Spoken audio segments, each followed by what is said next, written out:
Assalamualaikum warahmatullahi wabarakatuh.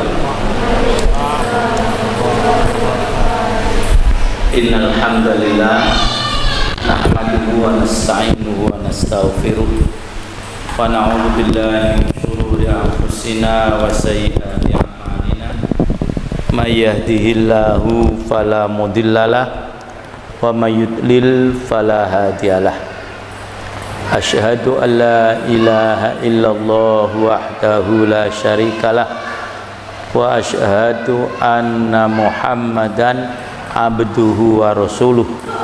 Masya Allahu kan wa ma lam yasha lam yakun, la haula wa la quwata illa billahil aliyil azim. Amma ba'd.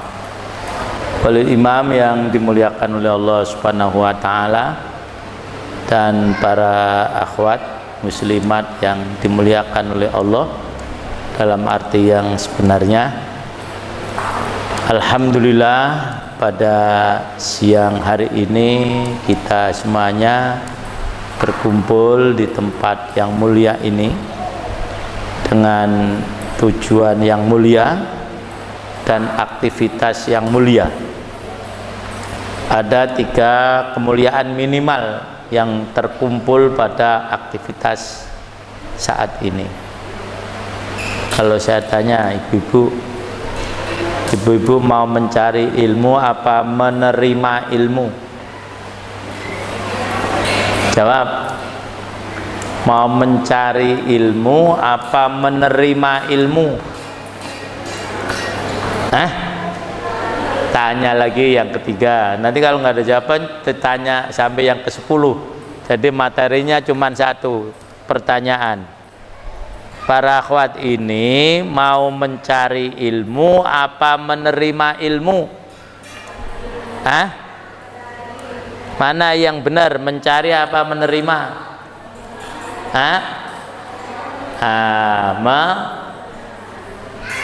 Ragu-ragu. Mencari apa menerima? Mencari, karena memang perintahnya adalah mencari. Ilmu itu harus dicari, bukan hanya diterima. Kan hadisnya jelas, walaupun sebagian ulama mengatakan tidak begitu kuat. Thalabul ilmi faridot. Menerima apa mencari ilmu artinya? Thalabul ilmi artinya mencari apa menerima? Mencari ilmu itu wajib ala kulli muslimin. Ada lagi yang katakan wa muslimatin. Nah, jadi hadis-hadis tentang ilmu ini memang hampir semuanya menggunakan kata mencari. Utlubul ilma walau bisin. Carilah ilmu walaupun sampai ke negeri Cina. Ada lagi, utlubul ilma minal mahdi ilal lahdi. Carilah ilmu dari bandulan. Ngerti bandulan? Bahasa Jawa nih, bandulan. Apa bandulan? Ayunan. Dari ayunan sampai ke liang lahat. Jadi hampir semuanya menggunakan kata mencari, walaupun sudah tentu kalangan para ulama menyatakan hadis-hadis ini sanadnya itu dhaif, tapi kalau matanya tidak, ya. Jadi ibu-ibu ini, para akhwat, mau mencari apa menerima? Mencari, ya. Ibu-ibu pernah kehilangan barang? Pernah kan? Dicari apa enggak? Kalau yang hilang cuman uang 5 perak dicari enggak? Uang 5 perak hilang dicari, ditanya sama cucunya, "Nek, cari apa?" Mau ngomong uang 5 perak, malu kan? Lah, ya. Jadi syarat mencari itu minimalnya 3 kalau ibu-ibu mau mencari, supaya yang dicari ini ketemu. 1, barang tadi berharga. Jadi kalau tidak berharga dicari nggak? Enggak. Nah, di antara barang-barang yang berharga di dunia ini adalah ilmu. Bahkan ketika Nabi Adam akan diturunkan oleh Allah ke bumi, ya, sebagai manusia pertama, oleh Allah dibekali cabai, dibekali terong, ngerti terong? Nah, dibekali mangga, dibekali baju, apa, dibekali ilmu. Ayo, Nabi Adam waktu mau diturunkan ke bumi oleh Allah, bekalnya apa? Ilmu. Kau tahu? Dari mana? Kalau tahu bekalnya Nabi Adam itu ilmu, dari mana? Kata Allah sendiri, wa 'allama Adamal asma'a kullaha. Ya, jadi sesuatu itu dicari karena dianggap penting. Kalau tidak penting tidak dicari. Sesuatu itu berharga. Nah, ilmu ini penting apa tidak? Penting, ya. Jadi kalau uang 5 juta dicari nggak? Sudah dicari. Nah, bahkan tidak ada ditanya, belum ditanya aja sudah ngomong, wah, saya mau nyari uang saya berapa, 5 juta lah. Tapi kalau yang tadi 5 perak ditanya aja malu. Karena uang 5 perak zaman sekarang dapat apa, Bu?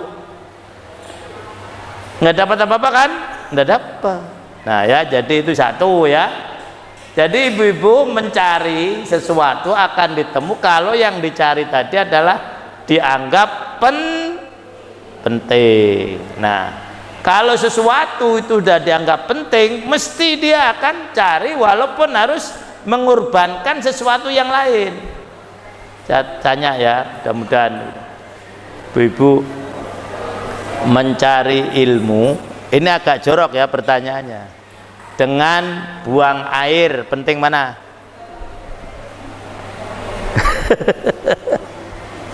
Ayo, penting mana kira-kira?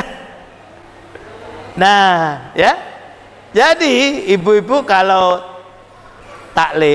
mau taklim, hujan deras.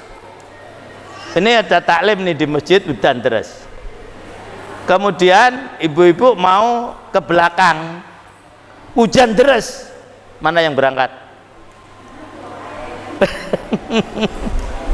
Nah, jadi di kelasnya ibu-ibu masih menganggap buang air lebih penting daripada mencari loh, gitu. Benar? Ya, harusnya enggak. Bahwasanya buang air itu penting, mencari ilmu juga apa? Penting. Jangan karena hujan tidak berangkat ke masjid, tapi walaupun hujan berangkat ke belakang. Nah, ya. Jadi itu yang pertama, ya.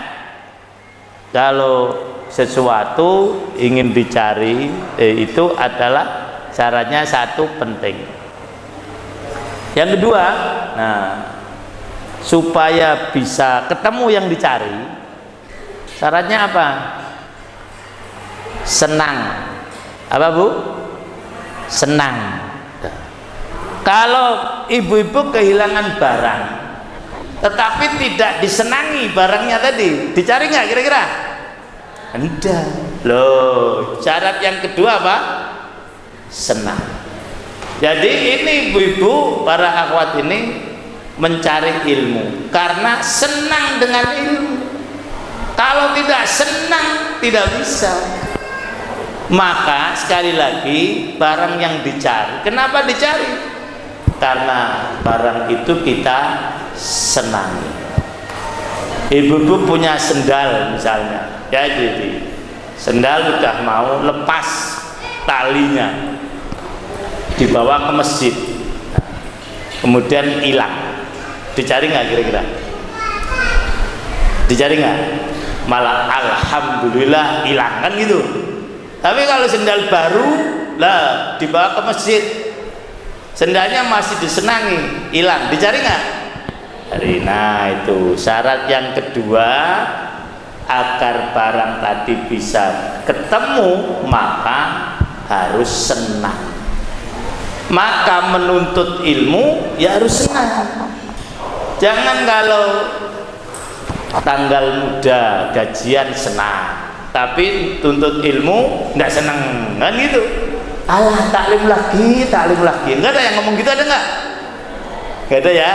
Lah kemarin baru taklim, gimana sih ini wali sekarang taklim lagi? Ada nggak yang bilang ini? Kemarin baru gajian, sekarang gajian lagi. Ada nggak yang mana? Ada nggak yang ngomong gitu? Nggak ada ya, malah alhamdulillah dong. Kemarin baru gajian, sekarang gajian. Harusnya begitu.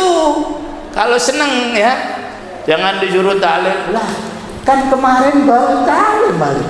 Masa sekarang taklim lagi? Lah, yang ditanya bukan kapan taklimnya, tapi kapan sih liburnya? Lah, begitu nggak Ikhwan di sini? Enggak ya? Enggak, pokoknya jawabnya enggak ya ini. Nah, sama seperti sholat. Kalau orang sudah senang sholat, dengar azan, gimana? Alhamdulillah. Kalau nggak seru, ini kan tadi baru asar, memadam maghrib, nah gitu. Tuh ya. Jadi syarat supaya ilmu tadi didapatkan, pertama apa tadi? Ayo.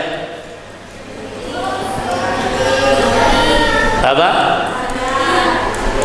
Pertama, malah saya nggak apa pernah?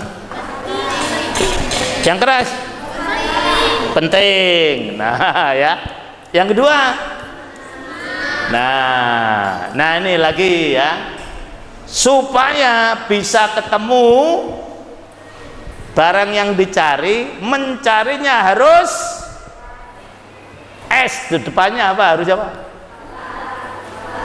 Sabar, boleh apa lagi? Serius. Nah ya, sabar ya boleh, ya termasuk dari serius. Misalnya ya, saya kehilangan HP, terus saya cari sambil cenganges. Nah. Mam, cari apa? Cari HP. Ketemu nggak kira-kira? Nggak ketemu. Saya harus serius.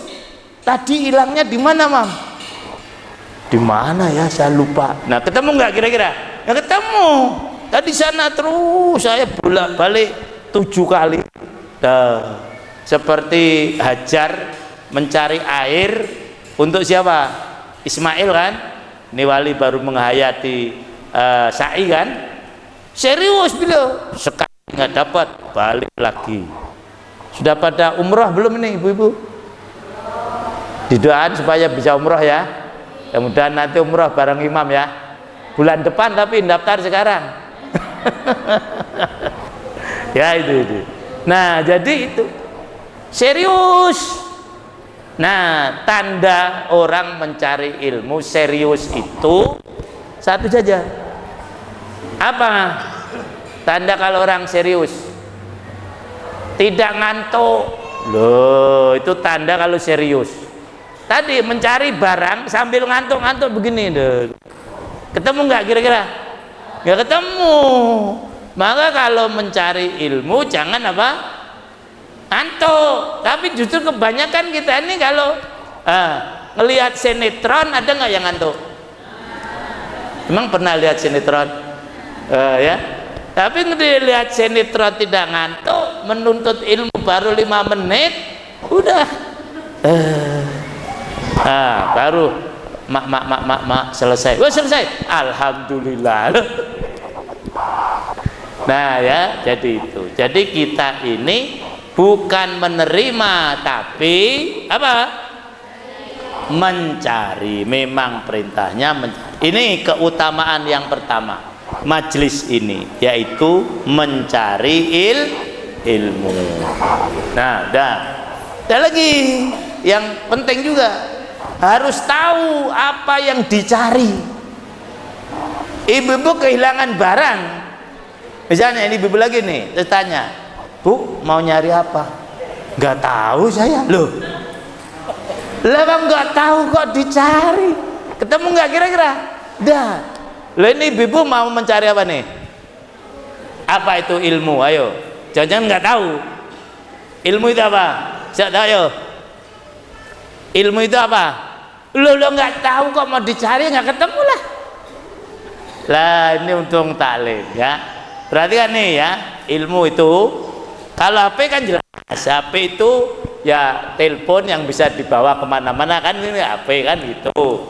Kalau baju ya yang menutupi tubuh. Nah kan ada pengertiannya masing-masing. Kalau minuman ya yang bisa diminum ya. Nah sekarang kalau ilmu itu apa? Ilmu itu adalah pengetahuan. Apa Bu? Pengetahuan yang sesuai dengan kenyataan, itulah namanya Nah perhatikan, singkat nih, ilmu adalah tirukan, pengetahuan yang sesuai dengan kenyataan. Bahasa Arabnya begini, ma'rifatus syai'i ma huwa fil waqi'i. Coba tirukan. Belum bisa ya. Ma'rifatus syai'i, mengetahui sesuatu, ala ma huwa fil waqi'i, yang sesuai dengan kenyataan, itu adalah Ini berapa? 2. Ini berapa? 2 tambah 2 berapa? Benar nggak?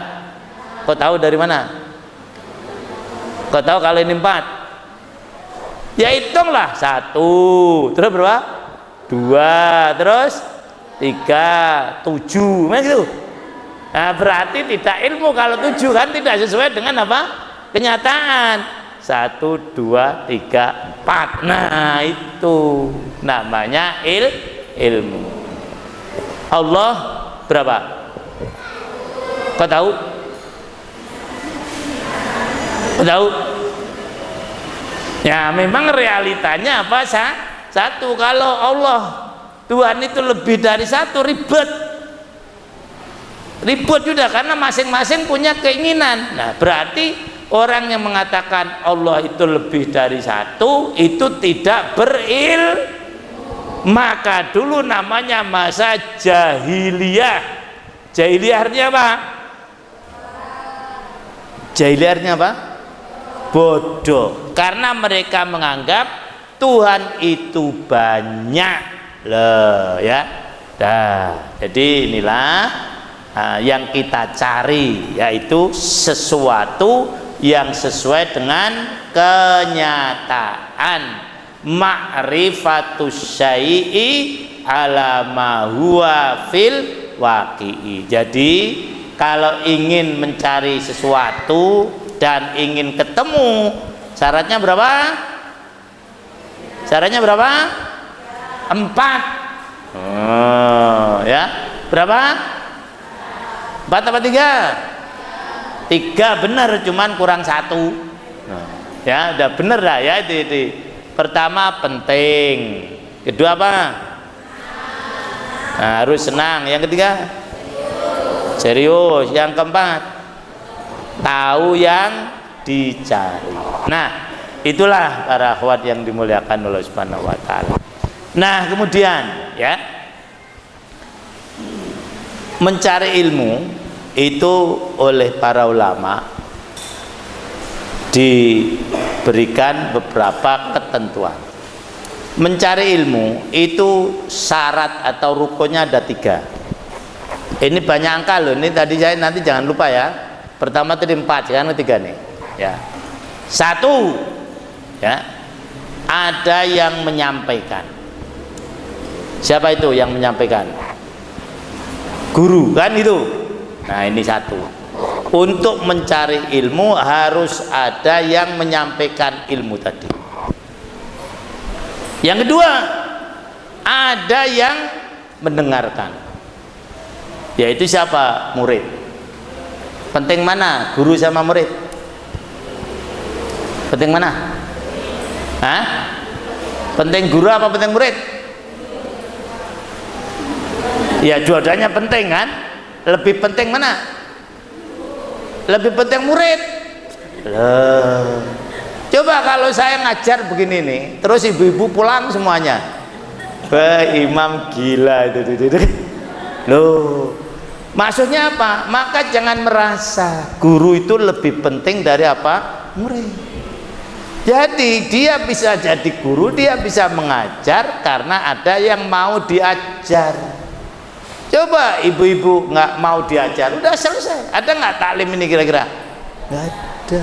Lah itu syarat kedua. Nah, kemudian ada yang disampaikan, yang dijamin kebenarannya. Apa?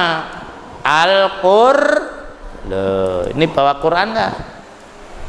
Jadi dibiasakan kalau taklim itu membawa Quran. Jangan taklim nggak bawa modal.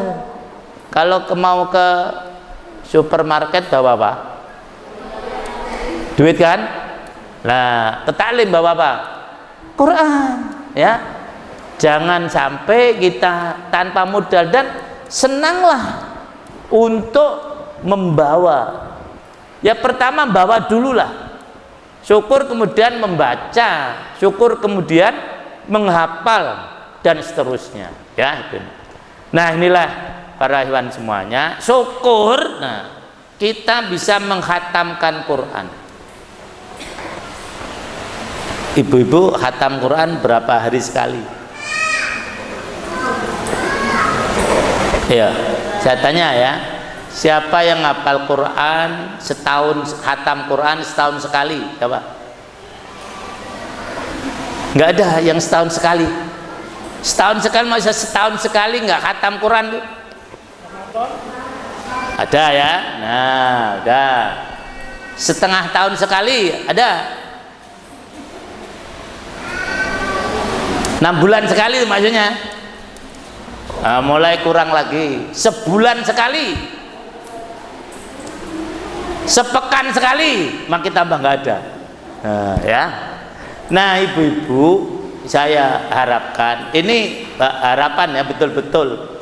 Kira-kira mampu nggak ibu-ibu menghatamkan Quran sebulan sekali? Mampu nggak?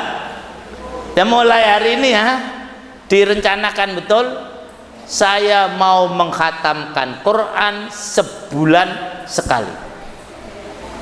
Jangan sampai kurang. Ya itu. Nah, orang khatam Quran itu banyak sekali fadilahnya. Kalau kita menghatamkan Quran, kemudian kita berdoa. Doa apa saja?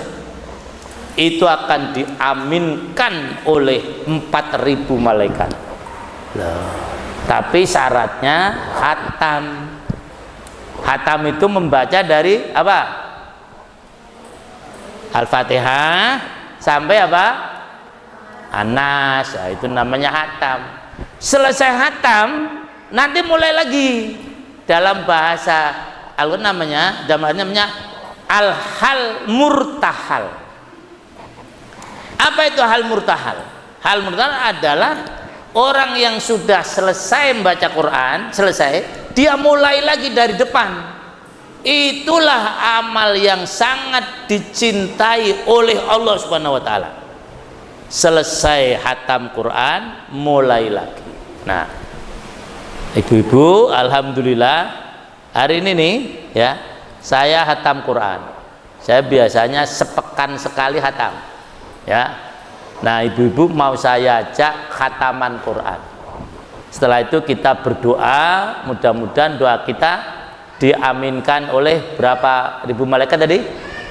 4.000 malaikat. Nah, saya ajak bareng-bareng menghatamkan Quran, baca surah yang terakhir. Panjang-panjang apa pendek-pendek? 3 surah. Surah yang terakhir apa?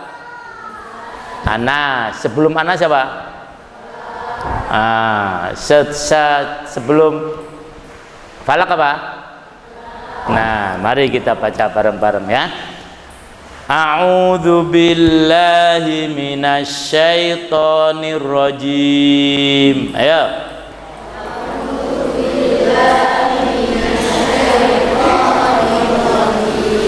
Bismillahirrahmanirrahim.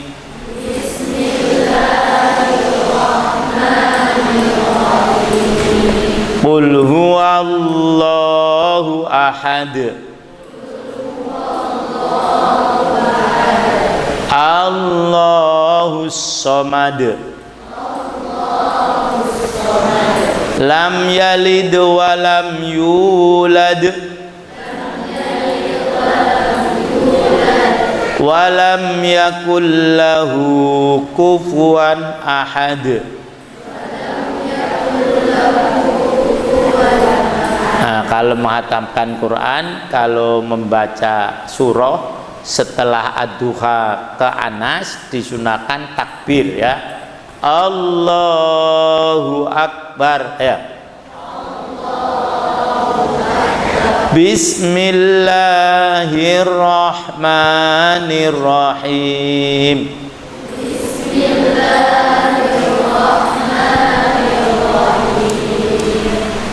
Qul a'udzu birabbil falaq.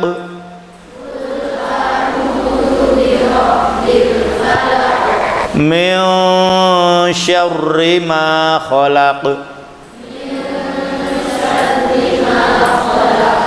Wa min syarri ghasiqin idza waqab.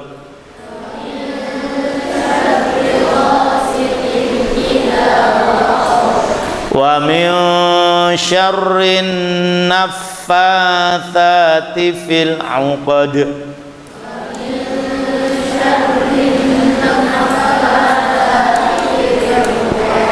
Wa min syarri hasidin idza hasad.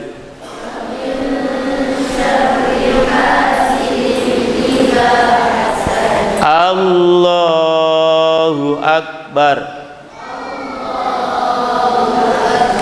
Bismillahirrahmanirrahim.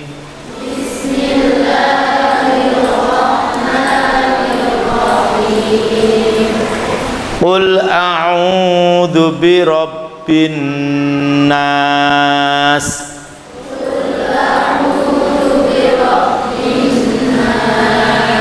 Malikin nas.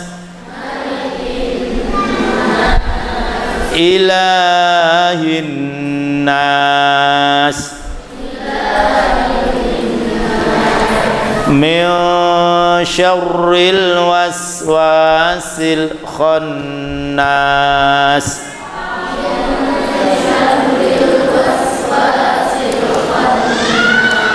Alladzi yuwaswisu fi sudurin nas.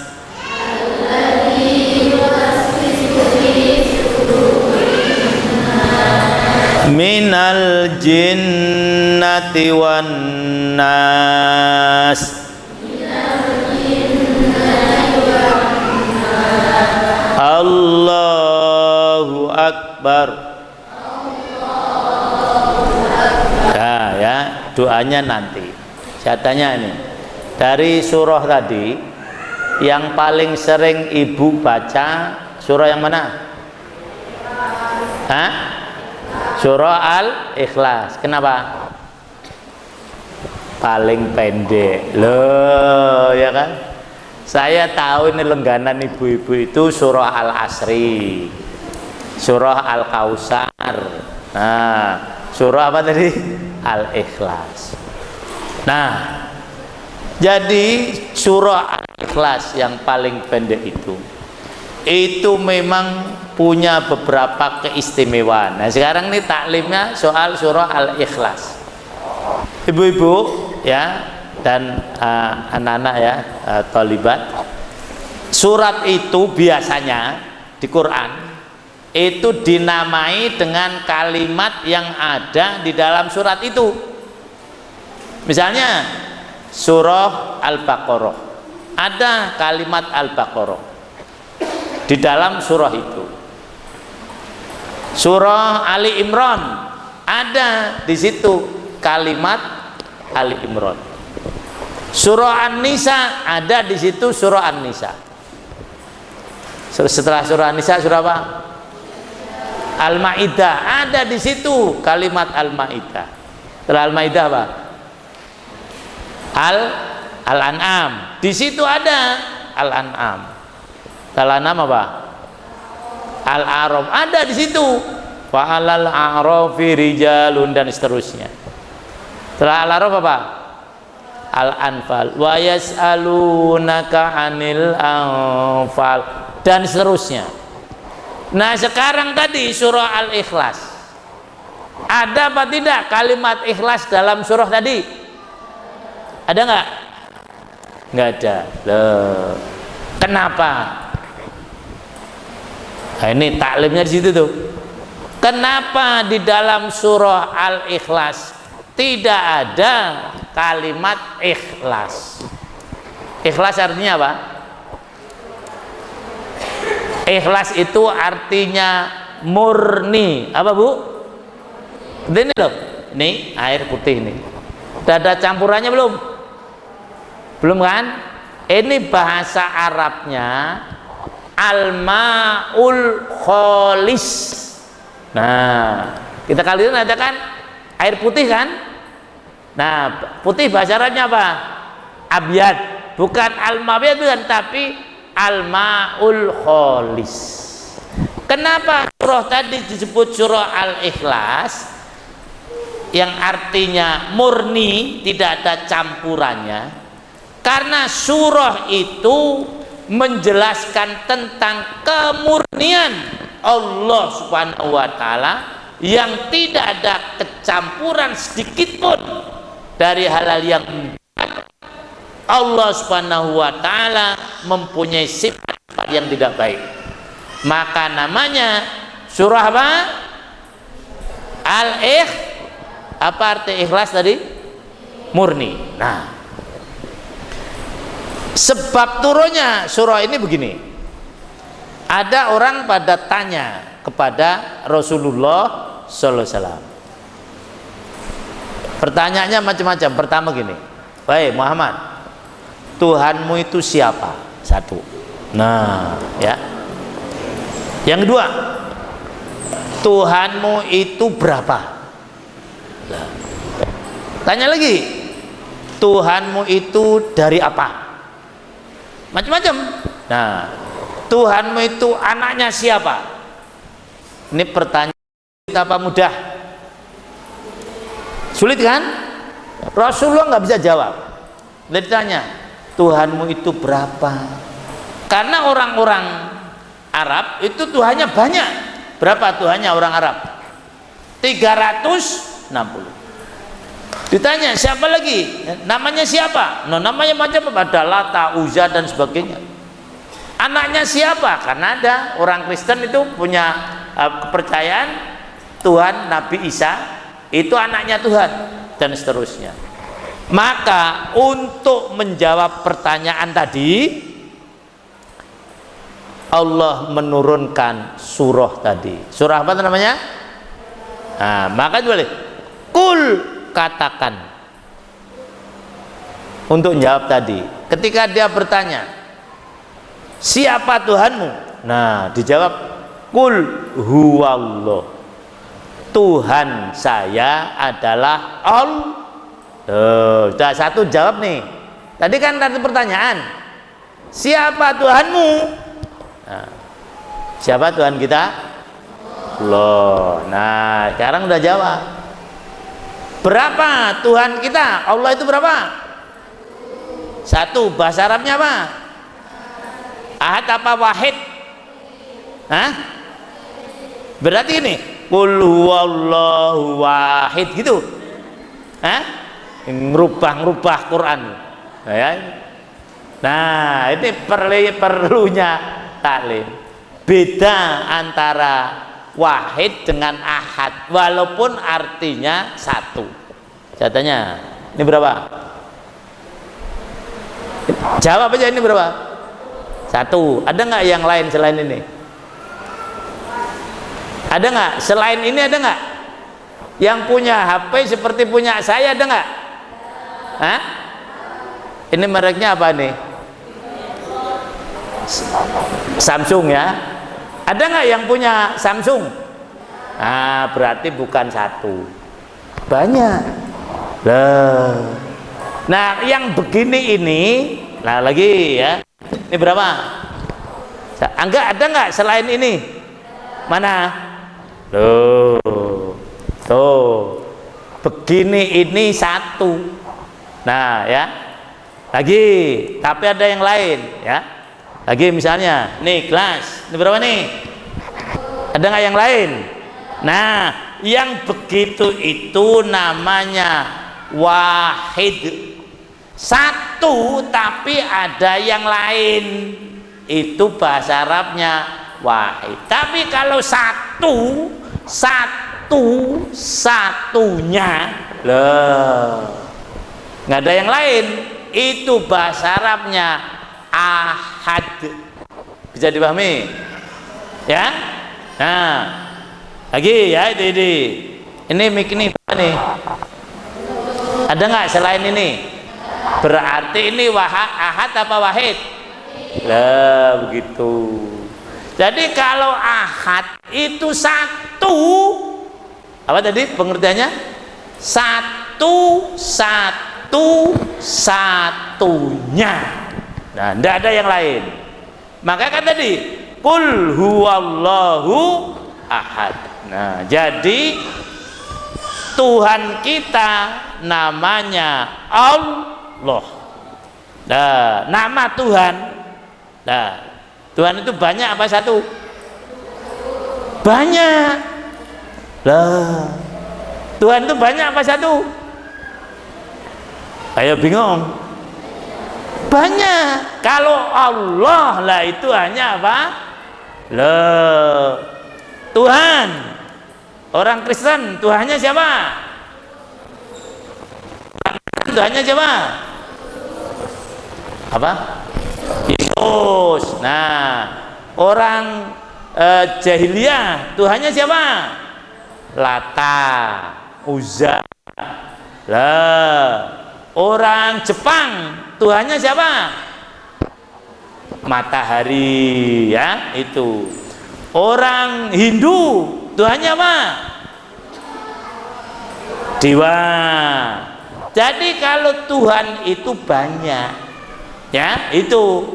Tapi kalau Allah itu berapa? Ada temannya nggak? Maka disebutnya bukan Nah, kalau wahid itu satu tapi ada temannya.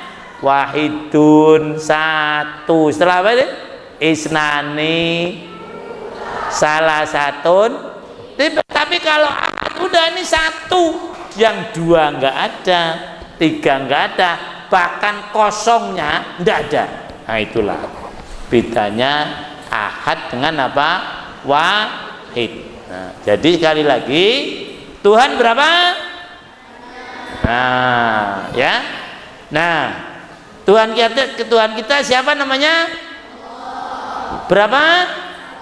Satu, begitu ya. Nah, selesai. Nah, Allahus Somad. Allah tempat kita bergantung atau tempat memohon. Qul huwallahu ahad. Katakanlah Allah itu satu-satunya. Nah, Allah itu tempat kita memohon. Jadi kalau kita memohon itu hanya kepada Allah atau juga kepada yang lain. Ayo, kalau ini anak-anak ini minta, ya, kalau minta uang, mintanya kepada Allah apa kepada orang tua? Hah? Bukan pada Allah. Hah? Nih ibu-ibu nih minta nafkah kepada suami apa kepada Allah? Hah? Hah? Ayo, kamu minta nafkah kepada suami apa kepada Allah? Betul? bukan pada Allah. Sama memohon ya, memohon minta pertolongan sama aja. Nah, itu kepada suami kali ibu ya, atau kepada Allah? Pada siapa? Ya kepada suami. Lah, betul nggak? Ini minta kiriman. Ya Allah, saya dikirim uang, bisa nggak kira-kira? Nggak ada.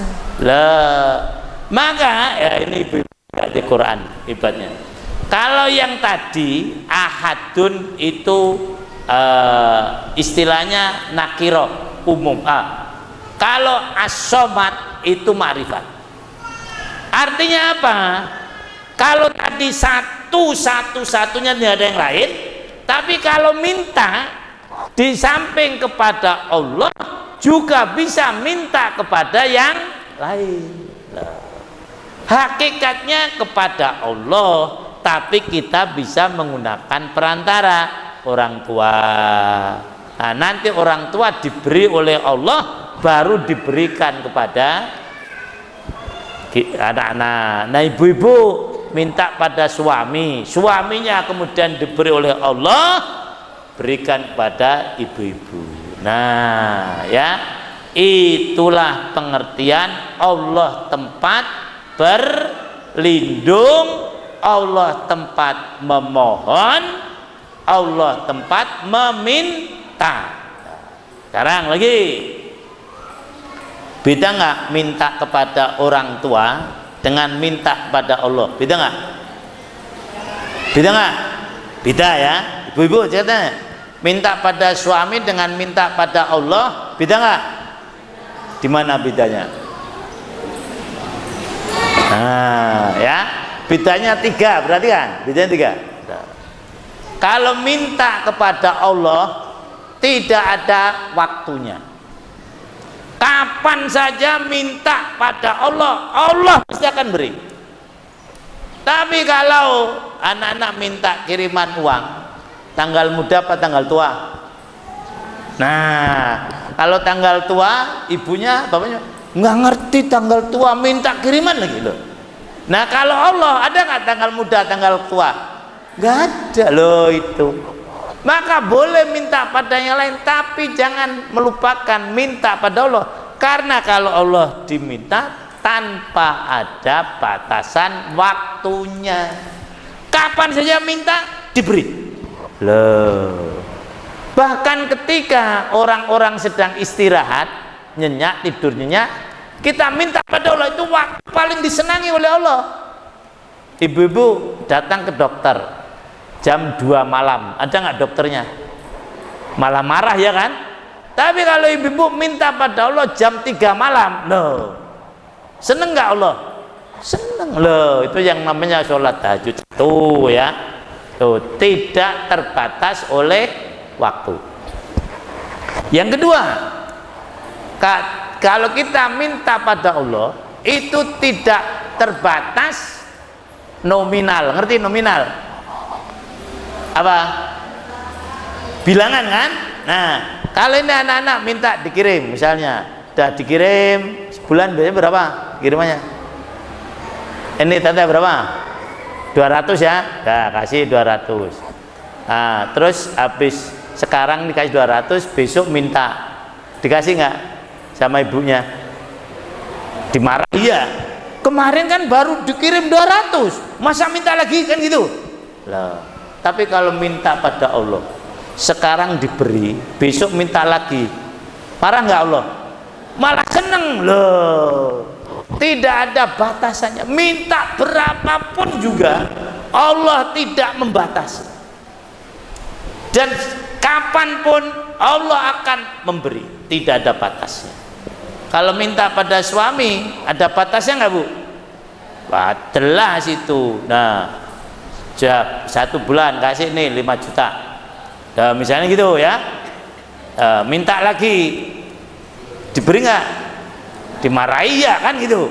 Tapi kalau Allah enggak, sekarang minta udah diberi, besok minta beri lagi. Nah, itu. Allah tidak pernah kekurangan dari apa yang kita beri. Nah, itu yang kedua ya. nominalnya tidak terbatas, waktunya tidak terbatas. Nah, kemudian Allah itu kalau memberi tidak melihat siapa yang meminta. Siapa saja yang minta diberi. Loh. Yang tidak sholat minta diberi, bahkan tidak minta diberi. Misalnya ya, napas. Orang yang tidak sholat diberi nggak oleh Allah napas? Beri. Loh. Yang sholat beri. Loh. Makan. Loh. Makan cabai. Yang tidak sholat rasanya apa? Pedas kan? Yang sholat makan cabai apa? Nah, itu gula. Nah, diminum orang yang sholat rasanya apa? Manis. Orang yang tidak sholat rasanya tetap manis. Nah, itulah kalau Allah memberi. Maka jangan pernah kita bosan meminta pada Allah. Yang tidak sholat saja diberi, yang tidak ibadah saja diberi, apalagi yang beribadah. Maka jangan pernah putus minta kepada Allah. Allah Nah, sekarang begini. Yang selanjutnya apa ayatnya bunyinya? Lam yalid. Apa artinya? Lam yalid, tidak beranak, walam yulad, dan tidak diperanakan. Beda nggak? Tidak beranak dan tidak diperanakan. Contoh, saya ini diperanakan, betul nggak? Siapa yang memperanakkan saya? Ibu saya lah kan. Tapi kalau Allah tidak diperanakkan, saya beranak nggak? Beranaklah lewat istri saya loh ya. Nah itu ada anaknya. Saya itu beda tadi ya, biar saya nggak saya lah. Saya ini diperanakkan ya, itu tadi tidak beranak dan tidak diperanakkan. Istri saya beranak nggak? Jangan saya lah, nanti jadi ibu-ibu protes ya, itu ganti sekarang ya itu. Nah, jadi Allah itu tidak beranak dan tidak diperanakkan. Karena apa? Ini untuk menjawab kepercayaan orang Kristen, orang Nasrani yang menganggap loh, Nabi Isa itu Tuhan. Dia bukan Tuhan. Karena apa? Dia diperanakkan. Siapa yang memperanakkan? Maryam. Maka Maryam bukan Tuhan, karena dia beranak. Maka lam yalid, tidak beranak, walam yulad, dan tidak berarti kalau dia itu beranak bukan Tuhan. Kalau dia diperanakkan, dia juga bukan Tuhan. Tuhan itu yang tidak beranak dan tidak diperanakkan. Loh, kemudian kok orang Kristen ada kepercayaan Tuhannya siapa? Tuhannya orang itu siapa tadi? Yesus. Yesus itu artinya apa? Yesus itu artinya anak Tuhan. Ya. Ibunya Tuhan siapa? Maryam. Bapaknya siapa? Bapaknya Tuhan siapa? Pusing kan? Lah. Menurut kepercayaan orang Kristen, bapaknya tidak ada, tapi bisa beranak. Begini ceritanya, ini dalam kepercayaan Kristen ya. Sehingga ada tadi lam yalid walam yulad. Nabi Adam, beliau sebagai nabi dan manusia pertama. Diciptakannya di mana? Di dunia apa di surga? Di mana? Di surga. Lah. Kemudian setelah dari surga diturunkan kemana? Ke bumi. Karena apa? Karena apa? Karena melakukan dosa, kan itu. Apa dosanya? Nah, itu lagi makan buah, nggak ada buah khuldi mah nggak ada. Buah itu ada durian, kan gitu. Nah, mangga lah, apalagi timun. Masa buah khuldi dari mana? Nggak ada buah khuldi, nggak ada. Dah, ya. Jadi buah khuldi artinya itu kata-kata iblis bilang begini, Adam, kalau kamu makan ini kamu akan kekal. Nah, kekal itu bahasa Arabnya khuldi. Buahnya buah apa? Yang bisa mengekalkan buah apa? Tidak ada yang tahu. Ya. Nih, ya. Jadi bukan buah apa? Buah khuldi bukan. Yang bilang buah khuldi itu iblis. Lah, kata iblis, Adam, sini saya kasih tahu. Kenapa Tuhan melarang kamu makan buah ini? Karena kalau ini kamu makan, kamu jadi kekal. Kata siapa? Maka buah tadi kemudian kita ikutkan namanya buah khul, padahal nggak ada kan buah khuldi. Ya itu. Nah, karena dosa Nabi Adam diturunkan. Ini kata orang Kristen di bumi. Nah, kemudian Tuhan yang mencipta Adam tadi kasihan ketika melihat Nabi Adam turun ke bumi. Apalagi Nabi Adam kemudian mempunyai keturunan anak-anak, dia membawa dosanya Nabi Adam. Loh. Maka Allah berkeinginan, kata orang Kristen ya, ingin menebus dosanya Nabi Adam. Caranya bagaimana? Supaya dosanya Nabi Adam ditebus, Allah akan menjelma menjadi manusia. Loh. Untuk menebus dosanya siapa? Nabi Adam. Tetapi, bagaimana cara saya menjelma manusia? Nah, ini ibu-ibu ini penting nih ya. Saya akan menjadi manusia. Tetapi bagaimana caranya? Kemudian Tuhan menemukan ide. Saya ingin masuk ke dalam perut anak keturunan Adam. Dipilih seleksi oleh Tuhan. Kira-kira siapa yang pantas perutnya dimasuki oleh Tuhan? Loh, gitu. Ini kepercayaan orang apa? Kristen apa orang Islam? Kristen. Terpilihlah anak keturunan Adam yang namanya Maryam. Maka Tuhan masuk ke dalam perutnya Maryam. Ya.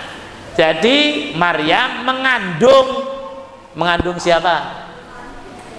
Mengandung Nah, gitu ceritanya itu nggak begitu. Mengandung Tuhan. Agar apa? Agar Tuhan bisa menjadi manusia. Untuk apa? Untuk menebus dosanya Adam dan keturunannya. Maka kemudian setelah Tuhan berada dalam perutnya Maryam 9 bulan lahir. Nah, Tuhan, maka namanya anak Tuhan. Bahasa Ibraninya Yesus. Nah, ya. Maka karena memang Tuhan tadi menjelma menjadi manusia, ingin menebus dosanya anak Adam, maka siapa yang ingin ditebus dosanya, sembah anak Tuhan. Siapa tadi? Nabi Isa. Bener nggak? Nggak salah loh ya.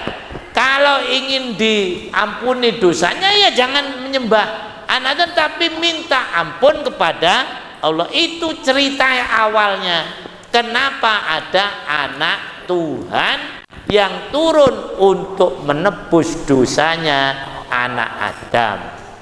Padahal jelas kalau Allah itu lam yalid walam yulad. Nah, terakhir sekarang ayatnya apa? Walam yakullahu kufuwan ahad. Tuhan itu tidak ada yang menyamai satupun. Maka tadi ahad, nggak ada yang menyamai. Tuhan tidak ada yang bisa menyamai. Bentuknya tidak ada yang menyamai, kekuasaannya tidak ada yang menyamai, kekuatannya tidak ada yang menyamai, bilangannya tidak ada yang. Nah, itulah Allah. Nah, jadi kalau ditanya siapa Tuhan kita? Allah, ya. Berapa? Satu, ya. Tempat meminta, tidak beranak dan tidak diperanakan. Yang kelima, tidak ada yang menyamai satupun. Maka Tuhan jangan disamakan dengan yang lain. Kadang-kadang, nah seperti orang-orang musyrik, Tuhan disamakan dengan berhala. Jadi ini Tuhan, ini berhala. Padahal jauh beda. Kalau Tuhan tidak ada yang membuat, kalau berhala ada yang membuat. Nah, kadang-kadang orang jahiliyah itu dia membuat Tuhan dari roti, dibuat bentuk Tuhan, disembah. Setelah disembah dimakan. Nah, Tuhannya dimakan. Itulah orang-orang jahiliyah. Maka disebutkan mereka orang yang bodoh. Kalau udah buat patung dari batu macam-macam disembah. Lah, itu berarti dia menyamakan Tuhan dengan makhluknya. Kadang-kadang kita menyamakan Tuhan dengan tokek. Nah, tokek gimana?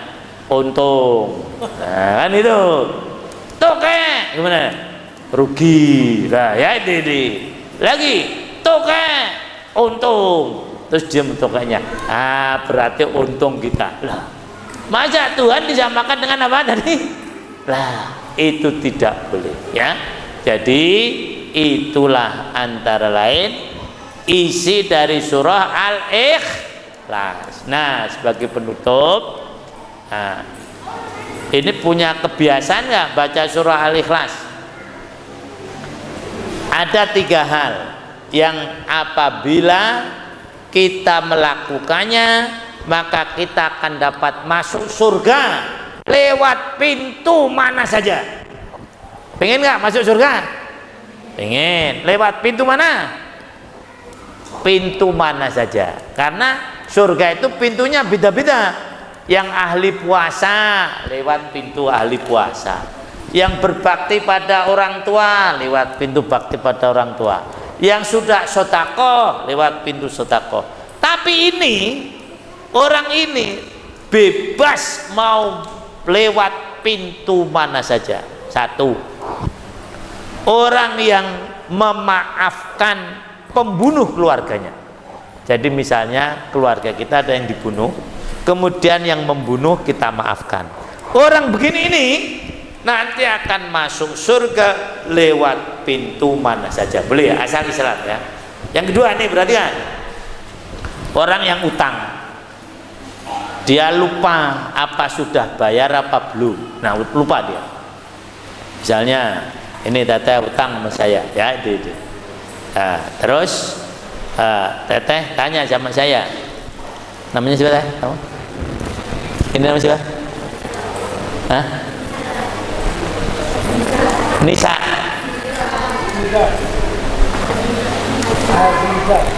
Aziza. Nah, Aziza utang sama saya. Nah, terus lama nggak dibayar-bayar. Terus tanya sama saya, Ustaz, Imam, udah saya bayar belum? Lupa ya, apa sudah bayar apa belum? Sayanya yang lupa. Nah, Aziza juga udah terbaru, saya lupa. Nah kemudian biasanya kalau begitu itu kan, terus yang utang kan, sudah dibayar lah karena udah lupa. Tapi Aziza gitu, walaupun saya lupa, saya tetap dibayar sama Aziza. Kemungkinan dia bayar 2 kali, karena kan saya lupa. Jadi orang yang utang kemudian lupa, yang diutangi bayar belum, kemudian dia bayar itu utangnya, itu dia akan masuk surga lewat pintu mana saja dia kehendaki. Itu. Nah yang ketiga ini ya, siapa yang selesai sholat 5 waktu membaca surah Al-Ikhlas 10 kali. Orang yang begini ini akan masuk surga lewat pintu mana saja dia inginkan. Oleh karena itu pesan saya ya, mulai nanti ya sholat apa? Asar, jangan lupa membaca surah apa? Al-Ikhlas. Berapa kali? Nah, kira-kira kalau dibaca 10 kali waktunya berapa jam?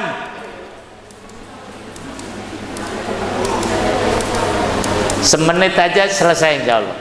Nah kan ini Qulhuwallahu ahad Allahu samad lam yalid wa lam yulad wa lam yakul lahu kufuwan ahad. Bismillahirrahmanirrahim. Qulhuwallahu ahad Allahu samad lam yalid wa lam yulad wa lam yakul lahu kufuwan ahad. Bismillahirrahmanirrahim. Qulhuwallahu ahad Allahu samad lam yalid wa lam yulad wa lam yakul lahu kufuwan ahad. Bismillahirrahmanirrahim. Qulhuwallahu ahad Allahu samad lam yalid wa lam yulad wa lam yakul lahu kufuwan ahad. Bismillahirrahmanirrahim. Qulhuwallahu ahad Allahu samad lam yalid wa lam yulad wa lam yakul lahu kufuwan ahad. Bismillahirrahmanirrahim. Qulhuwallahu ahad Allahu samad lam yalid wa lam yulad wa lam yakul lahu kufuwan ahad. Bismillahirrahmanirrahim. Qulhuwallahu ahad Allahu samad lam yalid wa lam yulad wa lam yakul lahu kufuwan ahad. Bismillahirrahmanirrahim. Qulhuwallahu ahad Allahu samad lam yalid wa lam yulad wa lam yakul lahu kufuwan ahad. Bismillahirrahmanirrahim. Qulhuwallahu ahad Allahu samad lam yalid wa lam yulad wa lam yakul lahu kufuwan ahad. Bismillahirrahmanirrahim. Qulhuwallahu ahad Allahu samad lam yalid wa lam yulad wa lam yakul. Semenit tuh tadi saya lihat loh ya. Jadi mari kita biasakan selesai sholat 5 waktu membaca surah apa? Surah Al-Ikhlas. Mudah-mudahan Allah Subhanahu wa taala dengan surah Al-Ikhlas ini menambah kita dicintai oleh Allah. Karena ada sahabat kalau sholat itu yang dibaca surah Al-Ikhlas terus, tetapi dengan surah yang lain, tidak seperti kita itu toh. Dia misalnya baca surah Ad-Duha, habis Ad-Duha baca Al-Ikhlas. Dia baca surah Al-Insyirah, Alam Nasrah, Al-Ikhlas. Baca An-Nasr Hidayah, baca Al-Ikhlas. Itu ditanya, dilaporkan pada Rasulullah, ya Rasulullah, itu orang kalau sholat mesti baca Al-Ikhlas terus, di samping surah yang lain. Ditanya, sini, kenapa kamu setiap sholat membaca surah Al-Ikhlas? Ya Rasulullah, karena saya senang dengan surah Al-Ikhlas. Oh begitu. Karena kamu senang dengan surah Al-Ikhlas, maka akhirnya Allah senang pada kamu. Loh gitu.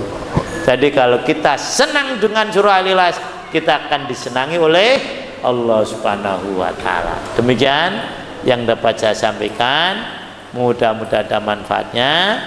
Ada yang mau ditanyakan? Tidak ada ya? Sudah paham semuanya? Saya tanya sudah kok insya Allah. Kalau insya Allah itu belum. Nah ya, misalnya gini ya, kamu dilahirkan di mana? insya Allah ditayang. Nah sudah dilahirkan kok. Nah kalau sudah mah jangan insya Allah. Ya, itu sudah sholat duhur belum? Insya Allah sudah. Lah sudah kok insya Allah. Nah kan gitu. Jadi insya Allah itu untuk yang belum. Nah kamu mau nikah? Insya Allah. Bener nggak? Nah ya. Kamu lahir di mana? Insya Allah di Jakarta. Udah lahir kok insya Allah. Paham belum? Paham. Nah ya, walaupun saya yakin tidak 100% paham. Orang kalau mendengarkan ceramah, kalau masih muda-muda begini nih, maksimal 60% maksimal. 100% nggak mungkin. Ini dalam teori pembelajaran. Kalau sudah tua-tua itu maksimal 20% udah bagus. Loh. Ya masih muda ini 60 ya nih. Sudah saya ini mau 10, 20 udah lumayan. Sekarang tak tes karena nggak ada yang nanya, saya nanya ya. Sebutkan 3 hal yang membuat kita bisa masuk surga lewat pintu mana saja kita kehendaki. Ada berapa dulu? Nah betul, berarti paham 3 ya. Nah, sebutkan 1 yang memaafkan pembunuhan. Yang 2 orang yang utang ragu-ragu tapi tetap bayar. Yang 3 nah lumayan ya itu ada yang dipahami lagi ya. Ilmu dicari apa didapat? Nah udah paham lagi, bagus. Syaratnya untuk mencari ilmu berapa? Paham semua. Ini yang pinter anaknya apa gurunya?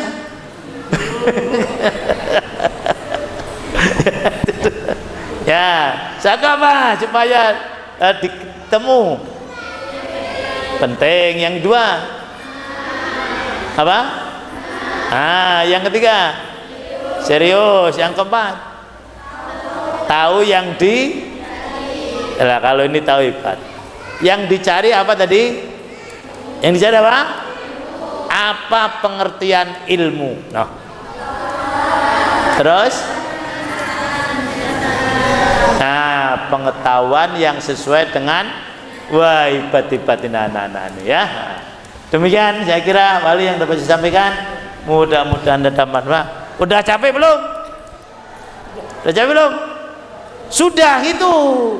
Nah kalau capek pahalanya lebih besar daripada yang tidak capek. Nah, jadi karena nanti siapa yang melakukan sesuatu ibadah, kalau dia itu sampai capek maka akan terhapus dosa-dosanya karena capek tadi. Loh, tapi kalau nggak capek belum dah ya. Artinya apa? Supaya kita ini bekerja sungguh-sungguh ya, sehingga terasa betul. Nah, mungkin capek, mungkin lelah, mungkin capek dan sebagainya, maka dengan itu semuanya dosa-dosa kita diampuni oleh Allah. Maka jangan takut capek, jangan takut lelah. Misalnya gini, kamu tekror itu apa? Mengulang-ulang kan, sampai capek. Yang satu tidak capek, pahalanya banyak mana? Banyak capek lah ya. Jadi jangan malu. Udah capek bu, udah berarti pahalanya banyak. Kalau capek belum dapat pahala. Nggak cuma ya. Demikian kurangnya, mohon maaf. Kami kembalikan pada wali imam. Assalamualaikum warahmatullahi wabarakatuh.